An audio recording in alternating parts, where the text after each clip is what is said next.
What's going on, guys? Caesar Media here. As you are probably aware from my Instagram posts, I've been busy getting my car ready for the track day this weekend at Grid Life at Gingerman Racetrack here in Michigan.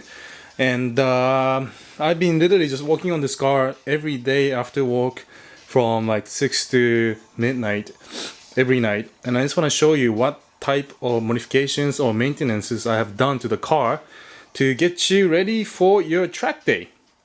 So starting with the engine, of course, make sure there's no leaks anywhere. You want to make sure your motor is mint, no leaking fluid anywhere. Make sure you don't have any dripping fluid, because not only is it dangerous for your own safety, it's also dangerous for other racers out there if you are leaking fluid on the track. So make sure everything is nice and tight and freshened up. Make sure your radiator is topped off.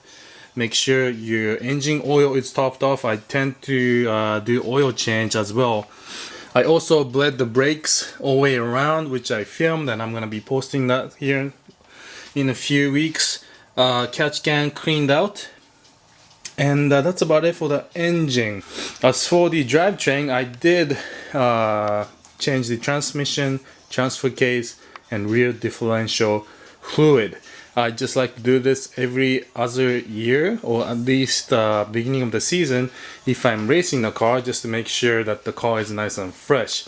As for the suspension setup here, you definitely want to make sure that your wheel bearings are healthy condition. You want to just grab your wheel, rock it back and forth, lift up the car, make sure there's no loose joints, bolts, bushings.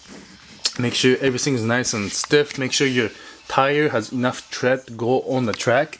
And just as important as the tire, you want to make sure you have enough brake pad left to go on the track. If you are running stock pads, I highly recommend that you buy something more aggressive so you can take your car on the racetrack and have the brake pads last. I have hard people taking their rental cars on the track only to have the stock brake pads wear out within the first session.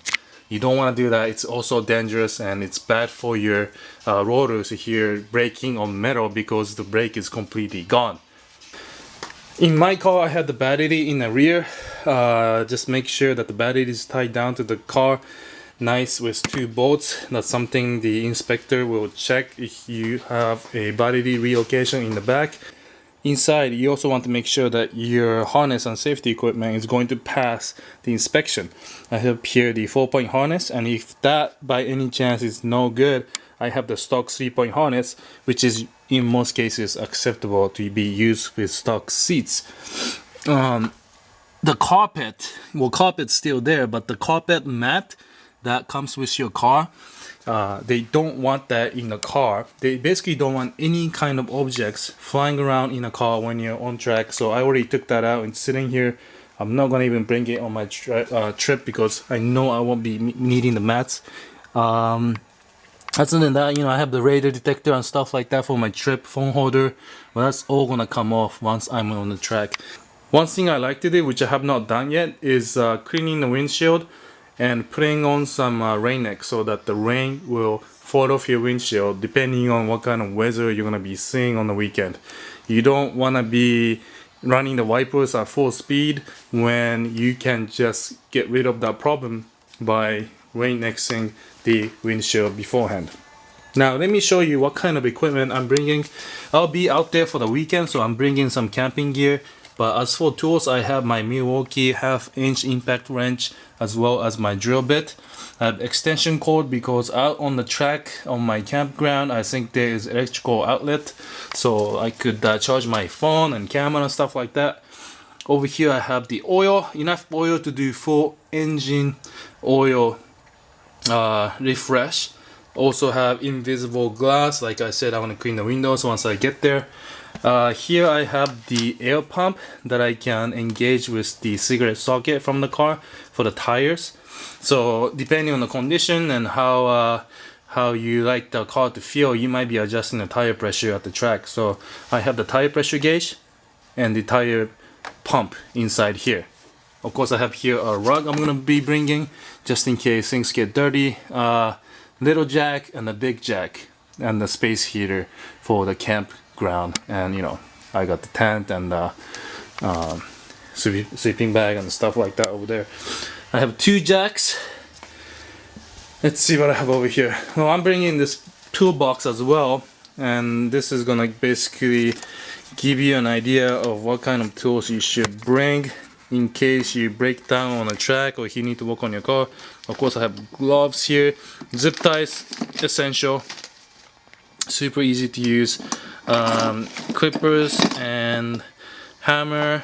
I have here the OBD2 scanner, which tells me what kind of check engine light I have if that decides to come on the track. Hopefully not. I have here all my half-inch tools, deep socket, and I have here my 3/8 both Allen key sockets and various extensions. And this is my favorite tool, Milwaukee 3/8 electric wrench. So that's about it. Yeah, like I said, just make sure what I told you on the car is good to go. Gather your tools and rest well and have fun. That's pretty much it for track day. And again, safety is #1 for track days. You want to make sure you are safe, others are safe, and most importantly, you want to make sure you're having fun during your track time. So let me know, guys, if you have any questions, if you track your car and you want to give me some tips. Awesome. I'm not a dedicated track guy. No, it's this car built for the track 100%. So if I could learn a single or two from more track experienced viewers, that'd be great. Thanks for watching, guys, and I will see you in my next video.